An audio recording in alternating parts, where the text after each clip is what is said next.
This is the voice of Gas Law. I am Gary Davidson. Most of you may not know, but today in today's market, 90% of home buyers and sellers, their first touch is on some online, some sort of social media platform.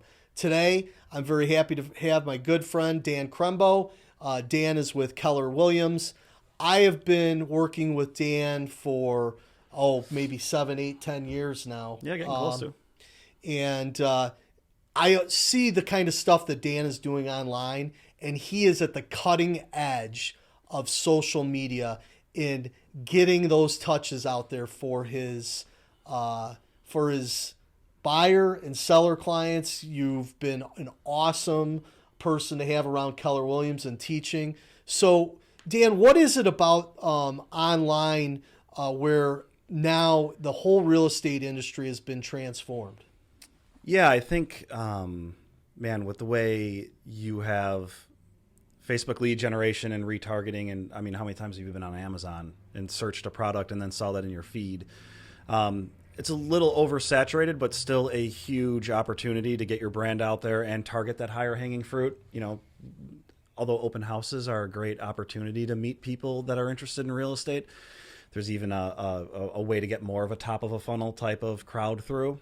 And when it comes to Facebook, it's their algorithm and the ability to advertise through it and who you can target through it based off their interest provides something that pretty much anybody in any sales role should take advantage of. So you said something that, you're a little bit younger than me, even though you have less hair. You're quite terrible. A few years younger. Terrible. This Facebook algorithm, what does that mean?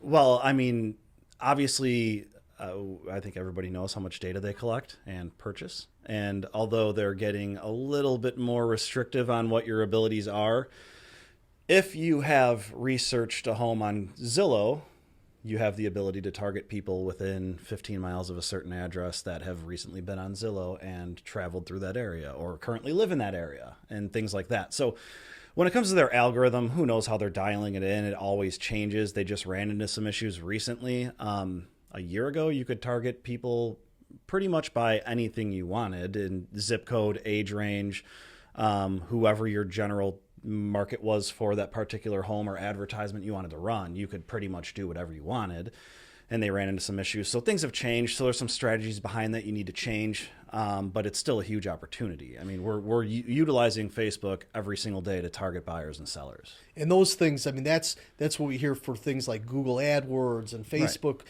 Yelp, all LinkedIn, all of those things have those sorts of things. And I mean, whether someone is selling widgets or selling legal services or selling real estate, it's applicable to all businesses. Well, yeah, I mean, and you see that, you could see a toothbrush ad online or you could see a home for sale nearby. I mean, so the opportunity is there pretty much in any organization or sales role or anything like that to get your brand out there. And that's what it's about. And the ability to target people based off of what they may have Googled a month ago. You can target people that have researched divorce, like you have the ability to do that. It's funny when I go online, I was recently looking at cars for my daughter because she's going to be turning 16. The next thing I knew, there's all these ads being popped up about vehicles for sale. Right. And I know you have a real good handle on how all that retargeting works. So what goes into that, and how do you take advantage of that for your clients? Yeah, I think the ability to retarget, which if people don't know, Facebook has a pixel built in, and it's basically a very long code that you can add on to anything you want. It could be on the back end of a website, a specific page of your website. It could be added on to a listing you have, or you could just have it embedded into Facebook where that pixel captures everybody's information based off of what they've done. You can literally build an audience of people based off that pixel of anybody that's looked at your page, liked a post, commented on a post, clicked a link, done anything back to 365 days. You're talking retargeting. The whole retargeting concept behind that is you're able to capture this information and you have a year to retarget them. And in real estate, what I would try to do is you think of your business as a funnel, at least on Facebook. You have one big top of funnel. You want to push people, just get as much data into that funnel as possible. Names, emails, phone numbers. And then you want to actually filter that funnel down to the bottom where you're able to take that 3 or 4% out of it and turn it into business.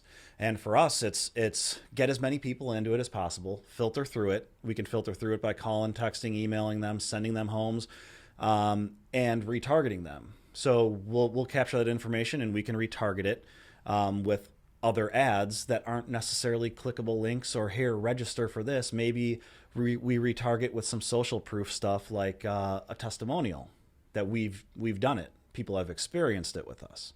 We might retarget with a home we just sold for over list price.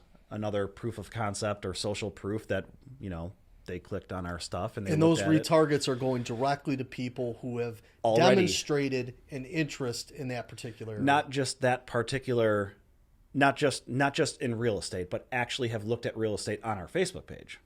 That's awesome. So the ability to do that, it's just whatever you put into it, you can get out of it. And it's a long game too, right? Like I think we talked earlier before we hopped on here is that I ran 3 ads for homes in Orland, Mokina, and Frankfurt, or Orland, Downers Grove, and Frankfurt, and I got 350 people to register, full names, phones, email. So these are real leads. I wrote those numbers down actually. Orland Park, you had 171, Frankfurt 67, and Downers Grove 89 of real leads of people that are interested. I'll even do one better than that. In Facebook, when you do run these ads, you can actually build out a lead ad form, they call it, which has that data in there that you want to get from them.